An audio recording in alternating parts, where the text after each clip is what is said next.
సింగనమల నియోజకవర్గ కేంద్రంలో ఉన్న ఏఈఆర్ఓ గారిని కలవడం జరిగింది. ఈ రోజున అనేకమైన సమస్యలు ఈ ఓటర్లు విషయంలో వస్తూ ఉన్నాయి. నేను అధికారులను ఒకటే కోరుకుంటా ఉన్నాను, వాళ్ళు చెప్పాను కూడా, ఇదేదో రొటీన్ గవర్నమెంట్ ప్రోగ్రామ్ లాగా దీన్ని తీసుకోవద్దండి. అట్లా తీసుకొని నిర్లక్ష్యంగా అక్కడక్కడ ఉన్నట్లు కనిపిస్తూ ఉంది. కనుక ప్రభుత్వ ఉద్యోగులందరూ కూడా ప్రోయాక్టివ్గా ఉండాలని నేను కోరుకుంటున్నానని చెప్పాను. మేము యాక్టివ్గా ఉన్నామంటే లాభం లేదు, షుడ్ బి ప్రోయాక్టివ్.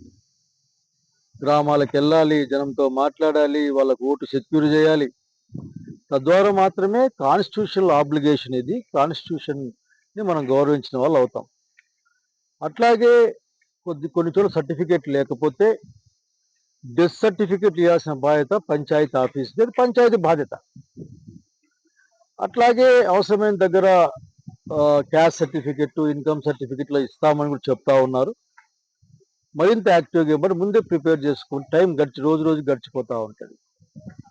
అన్నిటికంటే ఇంకా ప్రధాన డెత్ సర్టిఫికేట్లు వాళ్ళు ఎవరు ఒప్పుకోకపోతే అది పంచాయతీ ఆఫీస్ యొక్క బాధ్యత. దాంట్లో ఇంకా వాళ్ళు ఒప్పుకోలే వీళ్ళు ఒప్పుకోలే అని కాదు. ఇక్కడ ఇది ట్రూత్ ఆర్ నాట్, అంటే నిజమా కాదా, దీన్ని దృష్టిలో పెట్టుకొని కోరుతా ఉన్నాం. అట్లాగే వేరే వేరే ప్రాంతాల్లో కూడా ఉద్యోగాలు చేసుకుంటా పని చేసుకుంటా ఉంటారు వాళ్ళు. ఈరోజు వచ్చి రేపురా, నేను కొన్ని మండలాల్లో చూశాను, పాపం వాళ్ళు కర్నూలు నుంచి ఒక అబ్బాయి వస్తే ఆ అబ్బాయి నువ్వు రేపు 4 గంటలకు రాని ఒక బిఎల్ఓ గారు చెప్తామని నార్పాల్లో.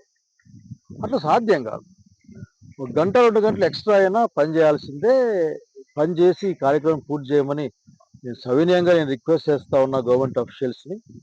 మాటలకి చేతలకి మధ్యలో ఎక్కువ తేడా ఉండడానికి వీల్లేదు. అట్లా ఉంటే ఆ పని జరగదు.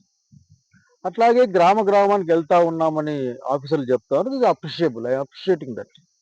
కాకపోతే ఎక్కడెక్కడికి ఎప్పుడు వెళ్తున్నారో దాన్ని ఆ షెడ్యూల్ని బహిరంగంగా పంపిస్తే అక్కడున్న మా బిఎల్ఏలని లేక మా పార్టీ నాయకుల్ని, అవసరమైతే ఆపోజిట్ పార్టీ నాయకులు కూడా మాట్లాడతాం. ఇది అందరి ఓట్లు కదా, కాపాడుకోవాల్సిన బాధ్యత ఉంది కదా. కాబట్టి దాన్ని సజావు జరిగే విధంగా ప్రయత్నం చేస్తాం. అట్లా కాకుండా ఇది ఏదో ఒక రహస్యమైన కార్యక్రమం మాత్రమే కాదు ఇది. పైగా టైం బాగుండేది, డేట్ అయిన తర్వాత మళ్ళీ మనం ఏమన్నా కంప్యూటర్ ఒప్పుకోవాలి. కంప్యూటర్ ఏమైనా పొరపాట్లు చేస్తే వాటిని రెక్టిఫై చేయాల్సిన అవసరం, చేసే బాధ్యత, అధికారం కూడా ఆఫీసర్ల చేతిలో ఉందన్న విషయం వాళ్ళకు తెలుసు, మాకు తెలుసు. కాబట్టి అనామలీస్ అని ఒక పదాన్ని, అనామలీస్ అనే పదం ఇక్కడ ఉన్న వాళ్ళలో నాయకులు 20 మంది ఉన్నారు, ఎవరికి ఎంతమందికి అర్థమైంది నాకు కూడా తెలియదు. అనామలీస్ అని ఒక పదాన్ని వాడేస్తా ఉన్నారు. సో అది వాళ్ళకి అర్థమైద్ది, కానీ జనానికి ఏం అర్థం అవుద్ది. మరి ఇంకొక చిన్న రిక్వెస్ట్ ఏం చేస్తారంటే, మీ ద్వారా నా కాన్స్టిట్యున్సీ సింగనమల, నా కాన్స్టిట్యున్సీ బాగా రైతాంగం ఎక్కువ వ్యవసాయం మీద డిపెండ్ అయిన కాన్స్టిట్యున్సీ. పొద్దున్నే పనికి పోతారు, మధ్యాహ్నం దాకా పోతారు. ఇంకా ఏదన్నా పరందల అలాంటి వాళ్ళు చిరా చెట్లకి ఏదైనా మందు కొట్టుకుంటే రాత్రికి వస్తారు. సాయంత్రం పూట 1 గంట 2 గంటలు 3 గంటలు ఎక్స్ట్రా అయినా ఉండి పని చేసుకొని పోవాల్సిన అవసరం ఉంది. ఈ మాటలు చెప్పాం, అధికారులు కొద్దిగా ప్రొయాక్టివ్గా పని చేస్తారని ఆశిస్తా ఉన్నాను. ఆ తర్వాత టైం దగ్గర కొద్దీ వాళ్ళపైన ఒత్తిడి పెరుగుతుంది, మా పైన ఒత్తిడి పెరుగుతుంది, మేము జనం కలిసి వాళ్ళపైన ఒత్తిడి తెస్తాం.